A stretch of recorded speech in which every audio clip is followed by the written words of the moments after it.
Hey guys, আমি অমিত কাউরিয়া আর আপনারা দেখছেন বিনিয়োগ ভারত ইউটিউব চ্যানেল।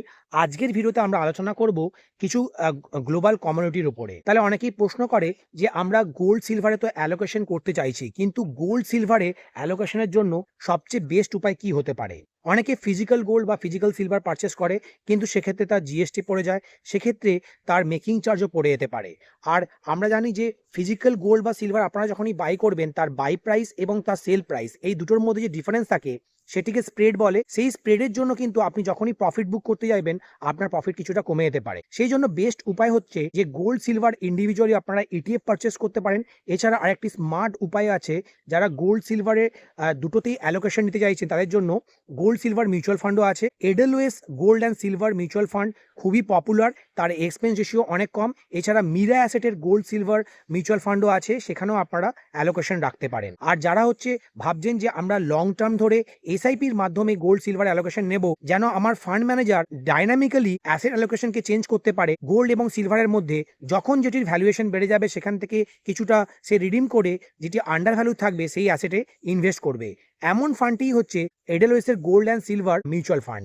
এই মিউচুয়াল ফান্ডে কিন্তু এডেলওয়েস এর গোল্ড সিলভার ইটিএফ আছে, সেখানেই তারা ইনভেস্ট করে এবং ফান্ড ম্যানেজাররা ডাইনামিক্যালি তাদের অ্যাসেট অ্যালোকেশনকে চেঞ্জ করে। আমরা দেখছি বিগত 5 বছর ধরে গোল্ড এবং সিলভারে একটা হিস্টোরিক্যাল বুল রান চলছে, আর এই বুল রানে পার্টিসিপেট করার জন্য এই গোল্ড মিউচুয়াল ফান্ডটি কিন্তু খুবই ভালো হতে পারে।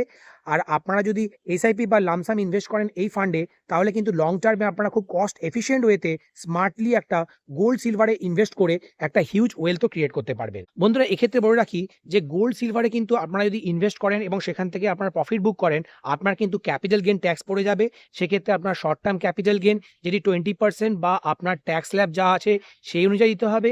আর যারা লং টার্ম ইনভেস্টার, তাদের কিন্তু যারা more than 1 years gold and silver mutual fund hold করবে তারপরে সেল করবে, তাদেরকে লং টার্ম ক্যাপিটাল গেন যেটি 12.5% দিতে হবে। বন্ধুরা, আমাকে অনেকেই প্রশ্ন করে যে হঠাৎ করে গোল্ড সিলভারে এত বেশি র্যালি কেন দেখছি। কারণ যখনই আমরা দেখি যে গ্লোবাল লেভেলে কোনো ফাইন্যান্সিয়াল ক্রাইসিস হয়েছে বা গ্লোবাল জিও পলিটিক্যাল কোনো ক্রাইসিস যখনই চলে, তখনই মানুষ ভাবে যে তার ওয়েলথকে প্রিজার্ভ করার জন্য সবচেয়ে বেস্ট অপশনই হয় গোল্ড অ্যান্ড সিলভার।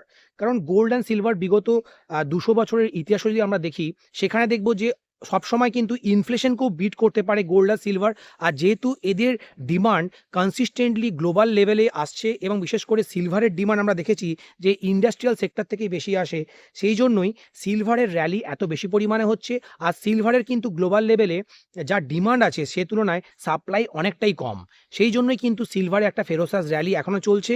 আর আগামী দিনেও কিন্তু এই র্যালিটি কন্টিনিউ থাকবে, কারণ বিশেষ করে যে এআই এর মতো যে ইনোভেশনগুলো হচ্ছে, সেখানে যে সেমিকন্ডাক্টর চিপগুলি ব্যবহার হয় সেখানে সিলভারের ইউসেজ হয়ে থাকে। রিনিউয়েবল এনার্জিতে যে নিউক্লিয়ার পাওয়ারের প্রয়োজন হয়, সেখানে নিউক্লিয়ার রিয়াক্টরেও কিন্তু সিলভারের ইউসেজ হয়ে থাকে। এছাড়া সোলার প্যানেলেও কিন্তু আমরা দেখেছি যে রূপোর ইউসেজ অনেক বেশি হয়, সেই জন্যই রূপোর চাহিদা এত বেশি পরিমাণে বাড়ছে। এছাড়া কিছু 5Gর মতো টেকনোলজিতেও কিন্তু রূপোর ব্যবহার হয়ে থাকে। আর সোনার ব্যবহার তো আমরা দেখেইছি যে এটা প্রিজার্ভ অফ ভ্যালু, বা সোনা আপনাদের অর্নামেন্টের জন্য তো ইউজ হয়। এবং আমরা লং টার্মে দেখেছি যে সোনার ভ্যালু কেন বেশি বাড়ে, কারণ সোনার ডিমান্ড অনেক বেশি থাকে, সাপ্লাইয়ের ক্ষেত্রে কম।